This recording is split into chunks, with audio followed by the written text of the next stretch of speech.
પહેલા હું એને સતત નમન કરું છું અને પછી મારી વાણી આગળ વધારું છું.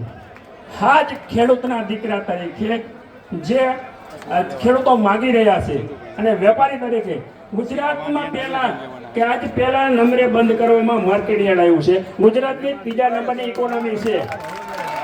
પહેલું સમર્થન સરકારને આપવામાં આવ્યું છે અને અમે 1500 ગાડી સાથે અહીંયા સમર્થનના ખેડૂતના આવ્યા છીએ.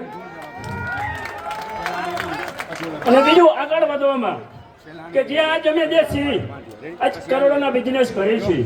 આજ અમારા દીકરા અને અમે 20-20 લાખની ગાડીઓ લઈને ફરી છીએ ને એ ખેડૂતની દેણ છે. આજ અમે વિદેશોમાં બિઝનેસ કરી છીએ એ ખેડૂતની દેણ છે. આજે અમારા ખેડૂતોને જરૂર હોય તો અમે એમની સાથે ન હોય એવું તો પણ હકવી પણ અમે ન લઈએ. બીજું મિત્રો, ડોક્ટરના દીકરાઓ ડોક્ટર એન્જિનિયર બનવા માંગે છે. બિઝનેસમેનના દીકરાઓ બિઝનેસમેન અન્ય ડોક્ટરો બનવા માંગે છે. ખેડૂતના દીકરાઓ ખેડૂત નથી બનવા માંગતા તો સરકારની થોડીક મહત્વાકાંક્ષા ઘટતી હશે. એટલે ખેડૂતના દીકરા ખેડૂતો નથી માંગતા તો સરકારને હું કહેવા માંગુ છું, આ દેશ 70% ખેડૂત છે અને ખેડૂતને હૈન ચાલે છે. બીજું, માર્કેટ યાર્ડની આજે હું સરકારને ચીમકી આપવા માંગુ છું.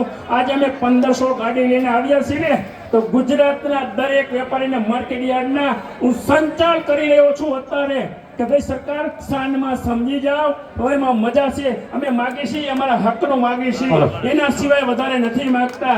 જો આજ અમે 2 દિવસની ચીમકી આપી છે, સરકાર આની નોંધ લ્યો, નકર ગુજરાતના ટોટલી યાર અમે વેપારી સાથે લઈ અને બંધ કરશું.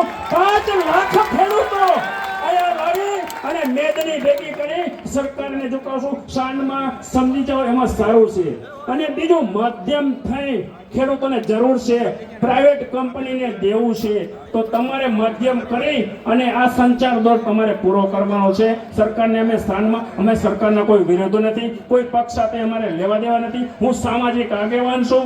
સારા કામની અંદર આજ ખેડૂતોને જે લઈને આવ્યો છું, દરેક જ્ઞાતિના વેપારીને લઈને આવ્યો છું. એક જ્ઞાતિના નહીં, તન મન ધનથી લઈને આવ્યો છું. કંઈ પણ આ સાવણીમાં જરૂર પડે તો અમે તન મન ધનથી તમારી સાથે છીએ.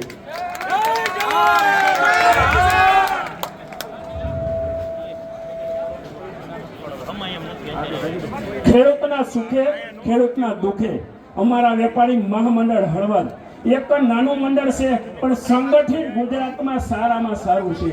એક એની વ્યાખ્યા તમને સમજાવું કે દરેક જ્ઞાતિ દરેક વાળા તમારી સાથે આવશે પણ વેપારી મહામંડળ હોય કોઈ પણ નાના વેપારી હોય બંધ કરીને આવશે તો જ સરકારને રેલો આવશે. ખાલી ભેગો થવો નહીં, આપણા સાથે દરેક વેપારી, મેં તમને કીધું ને ગુજરાતના દરેક વેપારીને અમે સાથે જોડશું. હળવદથી આવ્યા છીએ અને થોડાક લેટ આવ્યા પણ મોટી જાન લઈને આવ્યા છીએ.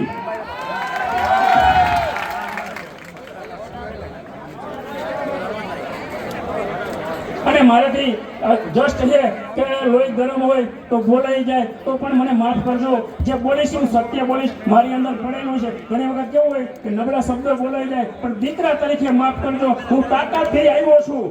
સરકારને જો આજે ગુજરાતની અંદર નહીં, ગુજરાત બહારના મીડિયા, ઇંગ્લિશ મીડિયા, હળવદની અંદર ઓછામાં ઓછા 50 મીડિયા આવ્યા હતા અને નોંધ લીધી છે. યાર્ડની ઇકોનોમી બંધ રહી તો સરકારને ખબર પડી કે હળવદ યાર્ડ બંધ થયું તો મોટી યાર્ડ આપ્યું, ધાંગધ્રા આપ્યું. હવે ગુજરાતના દરેક યાર્ડને અમે સાથે સંકલન કરી અને તમારી સાવણીમાં લાવશું. અમારો પ્રશ્ન નહીં સાંભળે તો આ અમે વચન આપીશું. ખેડૂતના દીકરા છીએ. અસ્તુ ભારત માતા કી જય.